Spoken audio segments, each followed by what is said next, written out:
Welcome to Downtown Sports. My name is Downtown Stephen Brown, and before the video gets underway, guys, I am selling two Toronto Maple Leafs Mitch Marner home Adidas jerseys. One is a size large and one is a size medium for $140 Canadian shipped within the United States or Canada. So if you're interested in that, I will have some links in the description of the video with pictures to the jerseys. And then you can just contact me through Twitter, which I will also leave in the description of the video if you're interested in them. But in today's video, we are going to be looking at some players that are maybe on the outside looking in to make the Toronto Maple Leafs next season that I think that people are overlooking. So the first player up here on this list is going to be Jeremy Bracco. Now, he's a really interesting player, and there's a lot of things to talk about when it comes to him. He had a really rough 1920 season, but then again, so did the Toronto Marlies as a whole after Sheldon Keefe got promoted to the Toronto Maple Leafs as the team went 16-24, 0-2 under the new head coach Greg Moore. He did leave the Marlies this year with some personal issues. The last thing that we heard about him is that he allegedly asked for a trade from the Toronto Maple Leafs, so they might be looking to give him a new opportunity with another team this offseason as he does need a new contract. But I hope that the relationship can be mended because I do think that there's something to this player, especially in that 18-19 season. This is on pick224.com, and I will leave the link to it down in the description, but it is an awesome website to play around and compare prospects in different draft years, different leagues, or in the same league. And if we're looking at Jeremy Bracco's 2018-2019 season, and we're sorting this by even strength, primary points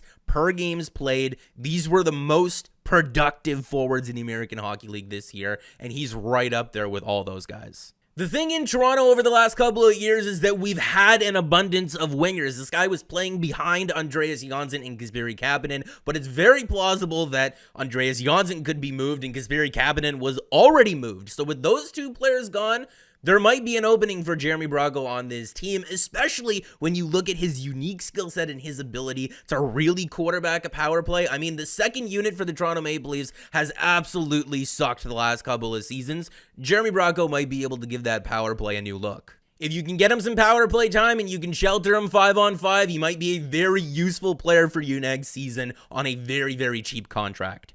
Denis Malgen is the next guy that I want to talk about here because I think a lot of people don't really understand this guy. He's another smaller forward, and I know people are going to get on my case here that the Maple Leafs need size and they need grit and they need toughness. I think they need defensively responsible, smart players. I think that's what they need. Defensively responsible, smart players who can also chip in a little bit on offense. And if you're looking at Denis Malgen, a guy who was drafted back in 2015 and is still only 23 years old, I mean, he ranks 28th in that draft class in scoring. If you're looking at him over the years in Florida, those first 2 years in the NHL were really, really productive for him. And if you're looking at his HB Analytics page here, he's a nice little player to have in your bottom six that can move the puck quite well. If Denis Malgen can be the player that he was in the 18-19 season for the Toronto Maple Leafs next year, if they do decide to bring him back, that is a very, very useful player to have. And if you're sitting there to yourself thinking, Jeremy Bracco, Denis Malgen, why are you wasting my time with these dumpster dives here? Well, the truth of the matter is that if you're a team like the Toronto Maple Leafs, you need a lot of Jeremy Braccos. You need a lot of Denis Malgens because the salary cap is going to be really tight. It's going to be really tight for a lot of teams for the next couple of seasons. And if you have a lot of Jeremy Braccos and Denis Malgens, chances are one or two of them might end up panning out.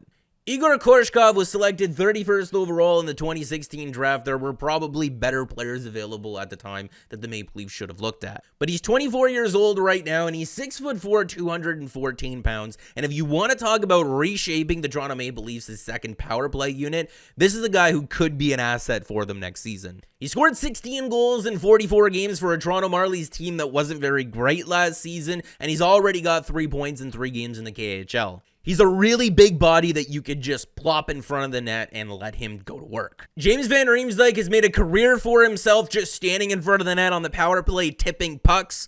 Igor, you know what you got to practice. This tweet, for me anyway, was a reminder that sometimes you need to separate the name and the face from the player and just tell it like it is. Because if you read that and thought, well, who the hell is that? And now you're finding out that it's Timothy Liljegren and you had the same reaction as the guy said in the tweet, the bias is on you. I'll never understand why some Leaf fans have such a hate on for this guy. He's just 21 years old. He played the majority of last season as a 20-year-old, and everyone just wants to include him in any and every trade for whatever the hell defenseman is available at the time. Defensemen under the age of 22 last year in the American Hockey League sorted by even strength primary points per games played.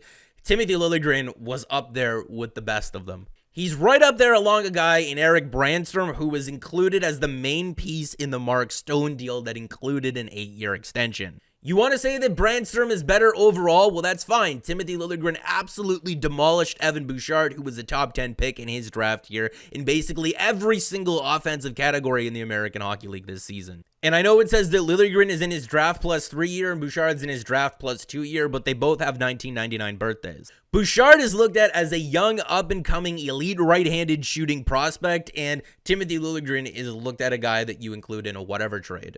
Evan Bouchard went the route of playing in the Ontario Hockey League when he was 18 and 19, and last year was his first year in the American Hockey League, and it wasn't as good as Timothy Liljegren. But he put up those absolutely insane numbers in the Ontario Hockey League, so that gives him the status of an elite prospect.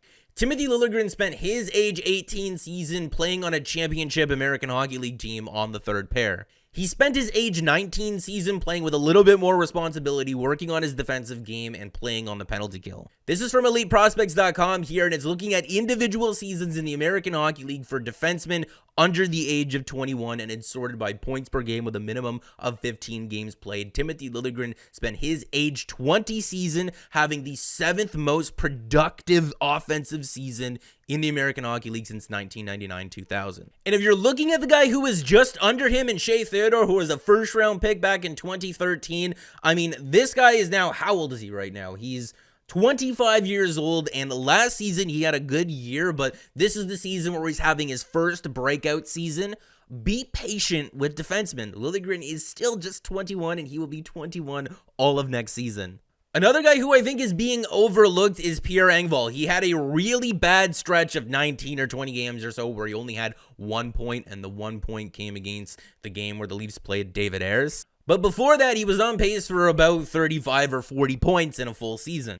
Again, I don't think that the Maple Leafs are lacking toughness, although it would be nice to add that if they can. I think they're lacking smart, defensively responsible players, and Pierre fits that description. The $1.25 million cap hit before the play-in round against the Columbus Blue Jackets was a problem for this player, but I think he really stepped up and showed why he got that contract in that series. And I don't necessarily think that he's just a fourth-line player. I think that he could be a very nice piece for you on your third line if he could put up the offense that he did before he went through that extended slump. He played 48 games for the Toronto Maple Leafs last season, and the first half of those 48 games were absolutely unbelievable and very promising, showing that he could be a very, very effective third-line player for you. But in the second half of those games, he produced almost no offense. Which is the guy that shows up next season? Is it the guy who played the first half of those 48 games, or is it the second half? And the last guy I want to touch on here on this list is Morgan Rielly, strangely enough.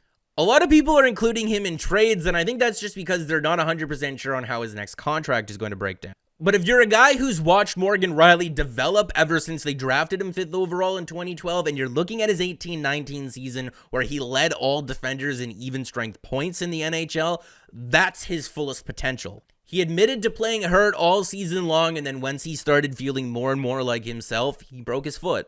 Morgan Rielly was a non-factor in the 1920 season, and if you're wondering why the team struggled to produce offense at times, it's because they didn't have Morgan Rielly. He might have been there on the ice, but that wasn't really Morgan Rielly. And I think that a lot of people are really underestimating how much he means to this Leaf team whose identity is to produce a lot of offense, and that's what Morgan Rielly does. But let me know what your thoughts and opinions are down in the comment section, and make sure to like the video if you did like it and subscribe for more, because more is always on the way. And guys, remember, you could consider the guys on this list, I mean, except for Morgan Rielly, to be more dumpster dives than anything, but you're going to need those guys, and you're going to need a lot of them, because if you have a lot of them, a couple of them might pan out, and it could really help you down the line.